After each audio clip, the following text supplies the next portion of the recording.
Name is Viviene Ndegwa. You can simply just call me Miss V, and I'm going to be your host for tonight on Easy Friday. And with me on set today is an artist who is Kenyan but based in the USA. He is an iconic, award-winning international artist whose style of music is world music, among other genres in there.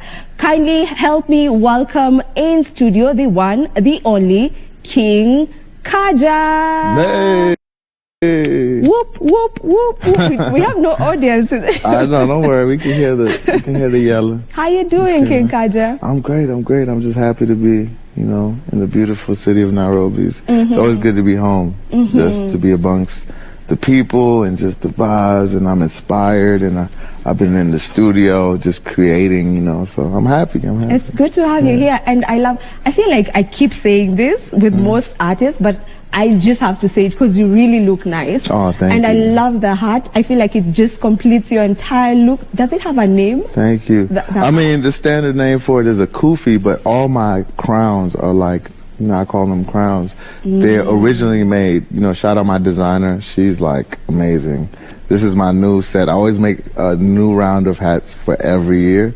So this year I got like 20 new hats. So it's going down. You mentioned it's your crown. Come on now. You're the king. Yeah, King Kanja. You got to have your crown. So. I see. I love it. So tell us a bit about who King Kanja is.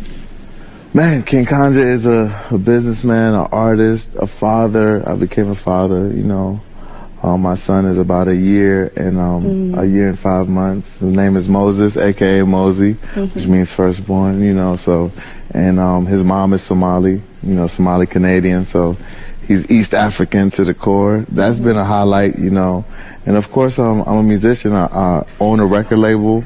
I try to push forward artists, especially from Kenya, East Africa. And, I'm an entertainer.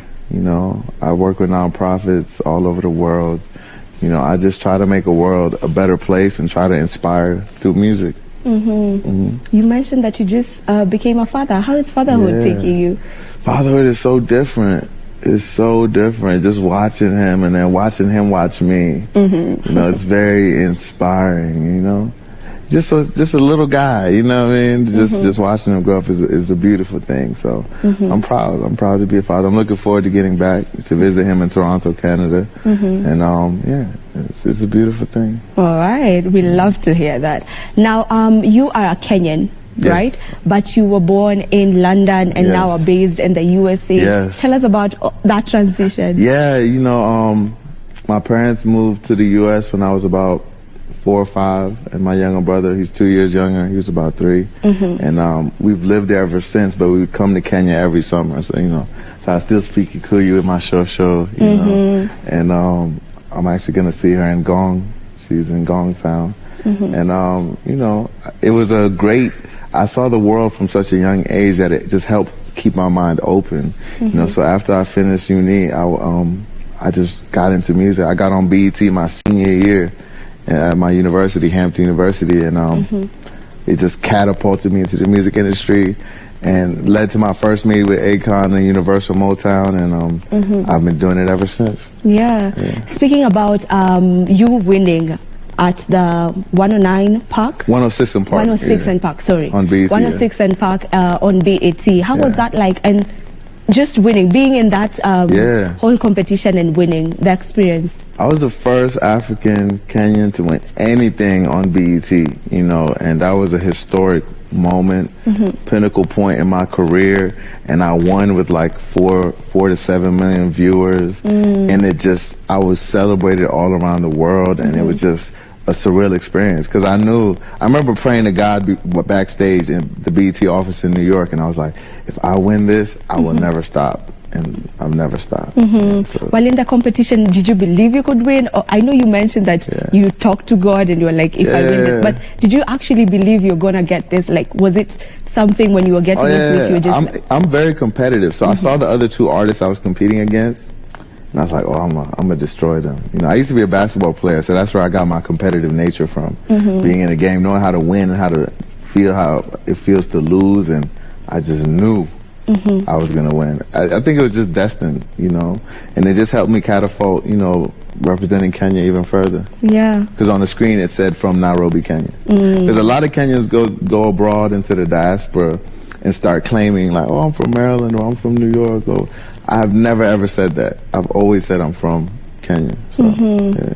And having that catapult you into the music scene, you know, having that being your way of getting into the music scene, I'm sure that was big for you. And just how has that journey been ever since? I mean, it's been amazing. Now, I'm good friends with my friend Bobby V, personally, you know, formerly known as Bobby Valentino. I'm friends with Wyclef. Like now I'm at a level where I'm friends with my people I used to watch and listen to, and I'm just happy making music, you know.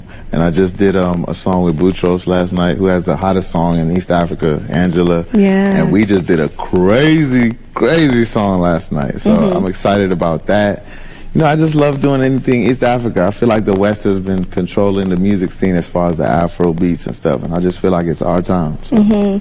Since you've lived there, or rather you even live there, what are they doing that we are not doing, you know, for our music to just go that global? I think unifying. Artists need to come together, like just where me and Boutros just came together. You know, like I applaud him because, you know, usually when somebody got a hit, they don't work with nobody. You know what I mean? But he was just open. He just knew like my fan base over there and, you know, and my engagement over here and his fan base. We would just cross. That's what crossover music is. Being able to cross over. So doing the right collaboration. So I think with us, we'll push that boundary, you know, so it's going to be dope. I hear you, and I can't wait for that banger. I don't know, could it be the remix of Angela Baby? No. It's a completely, we did a song from scratch. And it's like, I'll call it Angela's sister. We're going to call the song Fatima. It's not called Fatima, but I'm just saying that's just the, you know, analogy for it. But when you hear the song, you understand why I said that. You know, but it's a dope record. So when should we be expecting that release? We're actually planning to shoot the video. So once we get that video done, I probably won't be in the country when it drops, but it's going to be coming soon. Or I might be, you never know. You just might never know. Yeah. All right. So how do you describe world music, or rather, what is world music as a genre?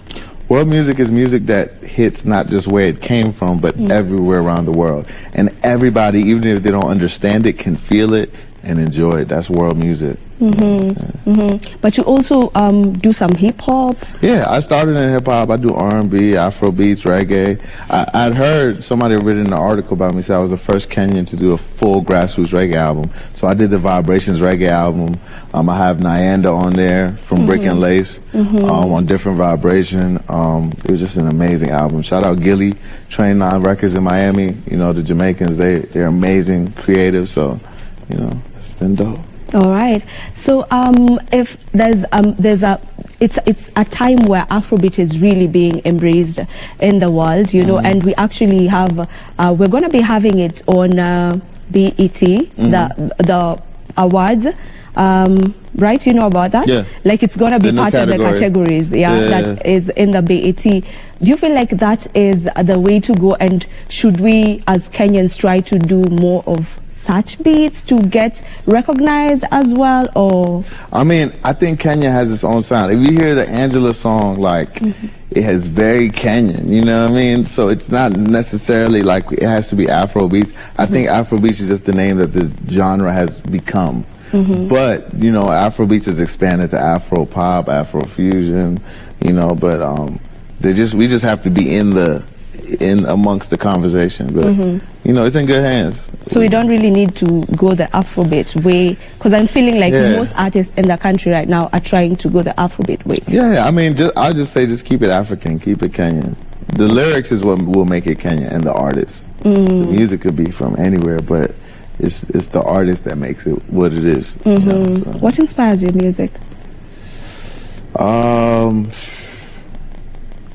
don't know, it's just a feeling you get when you're in the studio creating, and I don't know, just raising that flag. Like I'm trying to be the first Kenyan artist to bring a Grammy home, you know, like I'm chasing the Grammy. I'm part of the Grammy board actually for the LA chapter, so I can actually submit records in the Grammys because I've lived in LA a lot. But my inspiration is life and family, and just doing what you love every day. That's my inspiration. Like I love waking up every day to music, doing music is just a surreal feeling, and I'm happy to do that. Yeah. Your collaborations, how do you pick on who to collaborate with?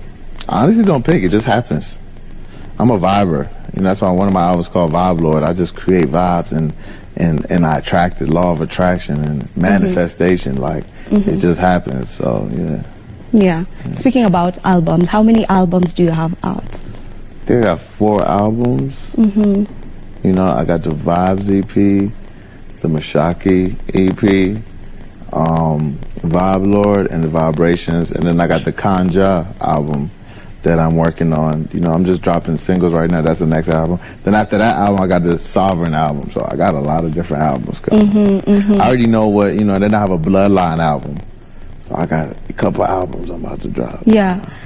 Since you have a couple of albums and others yet to come, when do you know when to release what song? Because I feel like as an artist, you have so many songs that you've just recorded, but it's about the time of releasing. So how do you go about choosing, okay, this one has been here for a while, so I feel like I'm going to release it now, or just what inspires when you're going to release? Honestly, just wake up and just decide, because I run my label. I can hit the distribution anytime, like I want to release this date, this date. So for me, I'm ready anytime. Like I just wake up and decide, like, but I always try to give it a 3-week gap so I can submit to playlists and everything, but I'm always ready. Let's talk about your record label. Tell me about it. Yeah, King Kanja Empire. I have one artist, you know, she's 16, Kenyan, grew up in the U.S. She's so smart, so ahead of her time. We put out her first record when she was 14. Her name is Audrey Henya. Check out her music. You know, we dropped the single Suddenly featuring myself. Shout out Spotify Kenya and Spotify Africa. They always support. You know, they put that in the Nairobi playlist on Spotify. I have the new song Malaya. Interesting title. But you know what I mean? If you listen to it, it's like wordplay. I got Kai Cash on it, who's hip-hop royalty. You know, he was the son of BK Rube with Junior Mafia. BK Rube was from Junior Mafia with Notorious B.I.G. And actually R&B Grammy-winning singer Faith Evans introduced us, because I know her through my producer, Chucky Thompson, who passed away. It's my OG, my mentor, who did amazing, did the Mary J. Blige My Life album, Big Papa, Nas One Mike, legend. But he was my mentor, taught me the game, taught me how to find my frequency in music. So, you know, yeah. What would it take for one to be signed under the King Kanja Empire record label? You know, my social handles are King Kanja, KINGKANJA. Honestly, when people send me music, I listen. My email is kingkanjaempire@gmail.com. So those who know, they're going to shoot. I feel like you never know what shot is going to hit unless you take it. And I was that person that took those shots. So for me, at this point, I want to provide opportunities that I didn't get. You know, I had to work a lot harder to get it, but that's so I can provide it for other people. You know what I mean? You just mentioned about Boutros and you having a song with him coming up. Who are some of the artists from Kenya that you feel you're feeling at the moment that you listen to their music and maybe you'd love to work with them as well? I'm good friends with Viviene, so I'd hit Viviene up when I got in town. He was coming from Ghana, so we talked about doing something. I like what Sauti Soul's doing, but you know, those are the 2 artists, Boutros and maybe the Sauti Soul. You know, we'll see whether we can make something happen. But that's what I'm eyeing right now. You know, that's what I've been exposed to so far. So, do they listen to our music out there, like in the clubs? Is there a point where you're gonna hear us Kenyans do, but if I'm somewhere that's not Kenyans or Tanzanians or East Africans, I don't hear it. But that's what we're trying to get to, because you're always gonna hear a Burna Boy song, right? Yeah. You know, so is that a fly? Okay. Yeah, it's moving around. Yeah, I seen it, but you know, yeah. All right. So, how do you feel about us taking our music out there? Is it up to us? Because there are people who complain, or rather we've had a conversation about Kenyans not listening to Kenyan music. That's why we don't get it out there, because we promote the Burna Boys of this world and the Chris Browns, but we do not listen to the Boutroses of Kenya and so forth and so on. Do you feel like that the way to put our music out there is by us listening to our music, or for you guys who are out there to be ambassadors of Kenyan music? I mean, to be honest, I feel like it's the people who are running it that's the issue. There's a couple people that are doing it and pushing it. There's a couple people that are just playing gatekeepers. Even for when I was here in 2013, I lived here. There's a couple gatekeepers that would control what they, no matter how good it was. So I think you keep the good people and fire everybody else.